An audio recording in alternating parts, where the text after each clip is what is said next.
Reporter breaking. വിവാദങ്ങൾക്കിടെ online യോഗം വിളിച്ച് AMMA. താൽക്കാലിക ഭരണസമിതി നാളെ യോഗം ചേരും. ജനറൽ ബോഡിയിൽ സ്വീകരിക്കേണ്ട നിലപാട് തീരുമാനിക്കുകയാണ് മുഖ്യ അജണ്ട.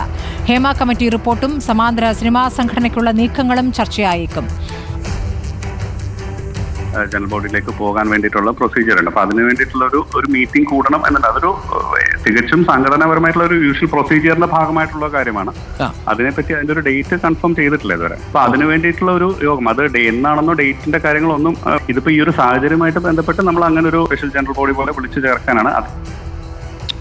ലേബി സജീന്ദ്രനുണ്ട് വിവരങ്ങളുമായി. ലേബി, ഇപ്പോൾ AMMA ജനറൽ ബോഡി വിളിക്കുന്നു എന്നുള്ള വിവരമാണല്ലോ ലഭിക്കുന്നത്. എന്താണ് ഇപ്പോൾ ഈ യോഗത്തിന്റെ അജണ്ട? സ്മൃതി, AMMA അടുത്ത മാസം വിളിക്കാൻ പോകുന്ന ജനറൽ ബോഡിക്ക് മുന്നോടിയായുള്ള എക്സിക്യൂട്ടീവ് യോഗം അത് ഓൺലൈനായി വിളിക്കുന്നു എന്നുള്ളത് തന്നെയാണ് നമ്മളിന്ന് രാവിലെ ബ്രേക്ക് ചെയ്ത വാർത്ത.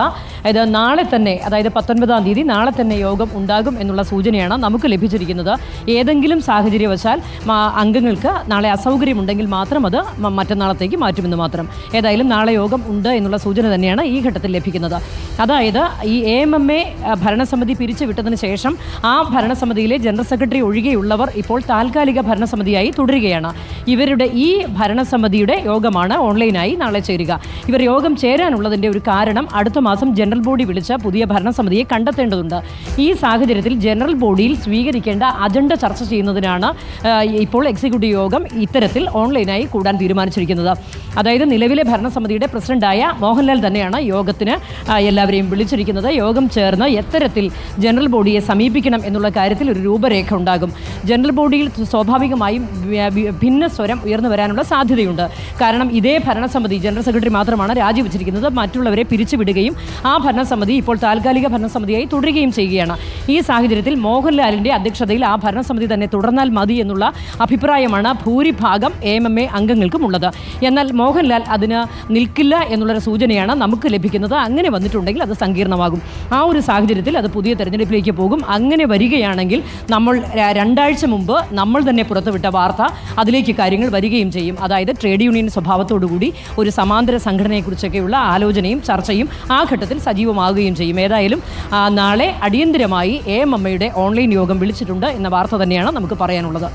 നിലവിൽ ഈ സമാന്തര സംഘടനയോടുള്ള ബാക്കിയുള്ളവരുടെ പ്രതികരണങ്ങൾ നമുക്ക് അറിയാനാകുന്നുണ്ടോ? ഇപ്പോൾ ഈ പിരിച്ചുവിടൽ, ഈ AMMA പിരിച്ചുവിടുന്ന ഒരു തീരുമാനത്തിലേക്ക് പോയതാ, പുതിയ കമ്മിറ്റി പിരിച്ചുവിടുന്ന തീരുമാനത്തിലേക്ക് പോയത് എല്ലാവരുമായി ആലോചിച്ചിട്ടല്ല എന്നുള്ള പ്രതികരണങ്ങൾ തൊട്ടു പിന്നാലെ വരികയും ചെയ്തിരുന്നല്ലോ.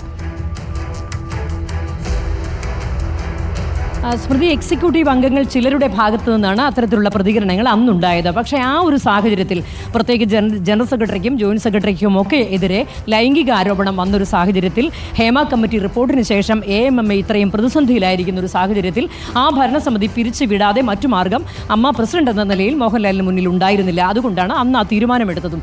അതിൽ ചില അഭിപ്രായ വ്യത്യാസങ്ങൾ ഉണ്ടാവുകയും ചെയ്തിരുന്നു. എങ്കിൽ പോലും മറ്റു മാർഗങ്ങളില്ലാതെ അത്തരത്തിൽ ഭരണസമിതിയെ പിരിച്ചുവിടാനുള്ള തീരുമാനം അന്നുണ്ടായി. എങ്കിൽ പോലും സാങ്കേതികമായി ആ പിരിച്ചുവിടലിന് ശേഷം 3 മാസത്തിനുള്ളിൽ ജനറൽ ബോഡി വിളിച്ച പുതിയ അംഗങ്ങളെ തിരഞ്ഞെടുത്തേ മതിയാവൂ. അത് ബൈലോ പ്രകാരം അങ്ങനെ ചെയ്യേണ്ടതുണ്ട്. അതുകൊണ്ടാണ് അടുത്ത മാസം ജനറൽ ബോഡി ഉണ്ടാകും എന്നുള്ള കാര്യം നമുക്ക് ഈ ഘട്ടത്തിൽ പറയാൻ സാധിക്കുന്നത്. ജനറൽ ബോഡി ഉണ്ടാവുകയാണെങ്കിൽ ജനറൽ ബോഡിയിൽ എത്തരത്തിലായിരിക്കണം ഒരു തിരഞ്ഞെടുപ്പിനെ സമീപിക്കേണ്ടത് എന്നതിൻ്റെ ഒരു രൂപരേഖ തയ്യാറാക്കിയിട്ട് തന്നെ വേണം പങ്കെടുക്കാൻ. അതല്ലെങ്കിൽ വിഭിന്ന സ്വരം വരും, വ്യത്യസ്ത തീരുമാനങ്ങൾ വരും, കാര്യങ്ങൾ കോംപ്ലിക്കേറ്റഡ് ആവും. ആ സങ്കീർണത ഒഴിവാക്കാനാണ് അതിന് മുമ്പായി എങ്ങനെ ജനറൽ ബോഡിയെ സമീപിക്കണം, തിരഞ്ഞെടുപ്പ് എത്തരത്തിൽ കൊണ്ടുപോകണം, പുതിയ ഭരണസമിതിയെ എത്തരത്തിൽ കണ്ടെത്തണം എന്നുള്ള കാര്യങ്ങളൊക്കെ ആലോചിക്കാനായി ഇപ്പോൾ ഇത്തരത്തിൽ യോഗം ചേരുന്നത്. സ്മൃതി.